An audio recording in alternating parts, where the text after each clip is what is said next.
Okay, so this is an observation with Josh Knight on the 20th of the 12th, 2016. Yep. Josh, you say your name? Yeah, Josh Knight. Cool. Okay, talk me through what we are going to be sort of putting together today. So, as a corporate event company, we usually have a lot of radio mics going out and in. So I'm just going to build a basic radio rack. Okay. These. You are for these. So talk me through what a radio rack is. Basically, it's just two or more receivers. Yeah. In a box, in a flight case, really. Just so it's put together and nice and tidy.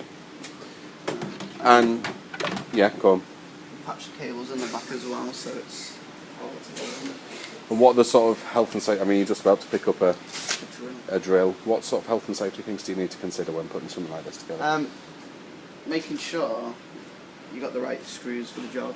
Yeah. You don't want to be screwing in like the wrong size screws into wrong size holes, or else issues can occur. Also, because once you get, because these are like quite heavy, the receivers. You get, do that one a bit. Yeah, once you get, I would say, over two or more receivers, it's a bit straining on your back, so you gotta use your knees. Make sure you use proper manual handling techniques and things like that. Yeah. You were taught manual handling techniques, weren't you, when you first started? Yeah. I mean, we'll address them in a second. Yeah. After you've sort of patched the wires in, what's next?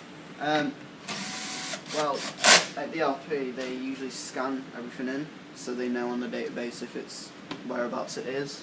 And then once it's scanned in and everything's looks okay and it's in the right holes, it'll go into the pile to go into a truck. Okay. So, what sort of thing? I mean, you're screwing all this in. Yeah. What sort of things could go wrong, and what is the kind of consequence of you maybe not setting stuff up properly? It could be. I wouldn't say common, but it has happened where you screw a screw in, it's not gone in, and when you tip it over, it falls out, which could make the whole box fall over. So you just gotta be careful and turn it over. How do you test that it's definitely screwed in? I'll show you once I finish screwing. Yeah. Because not all of them have like on the other side there's a metal thing, so you can screw it in, but you literally just give a bit of a wiggle, make sure it's in tight, not too tight or else it won't come out, and if people on site need to get it out, they can. Make sure butterfly nuts are in, push down, and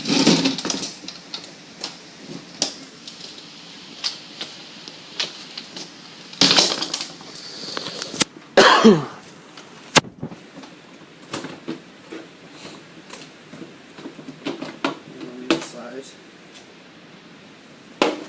Not so much of an issue right now because nothing's really plugged in, but when things are plugged in and you're messing around with plugging IECs into there and it's still plugged in, you just got to be careful it's not plugged in and turned on, or else you could get a shock.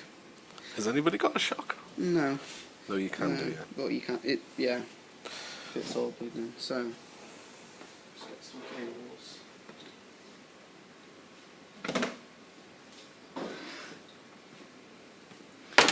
What's for longer cables, not so much shorter cables like that, what is the procedure in terms of storing them and making sure?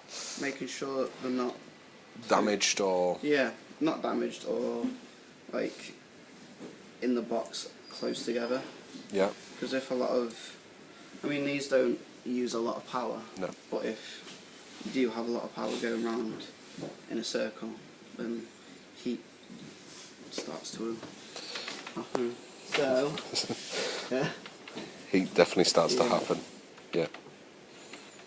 So what are you doing now? Just talking. So, basically, on site, what would happen is they would have an IEC to 13 amp plug already in a box, so I don't need to put that in here.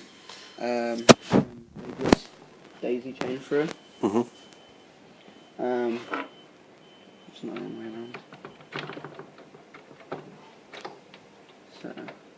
So which is the one that gets the power? The top one. So it goes that way. Oh yeah. Okay.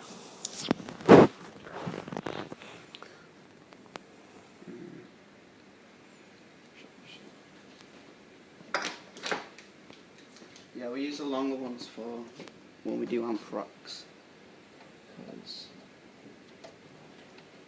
because they usually have more gaps in between. So the power goes in there, goes through, nice and tidy. Okay. Then for aerials, most jobs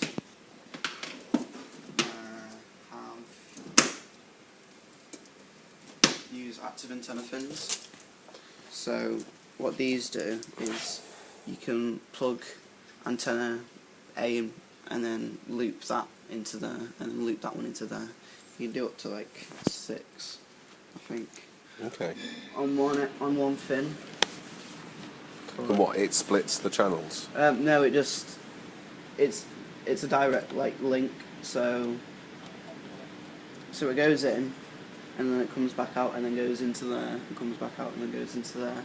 And it's just, instead of putting aerials in every single receiver, you can just link them in like this.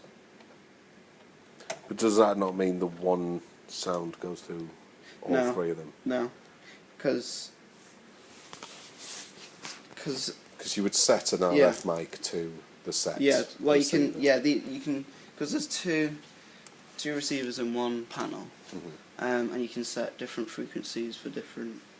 Right. Okay. And it can filter the different ones out. Yeah. That's clever. It's a bit clever. There's a bit of software that does that for you as well. Okay. So.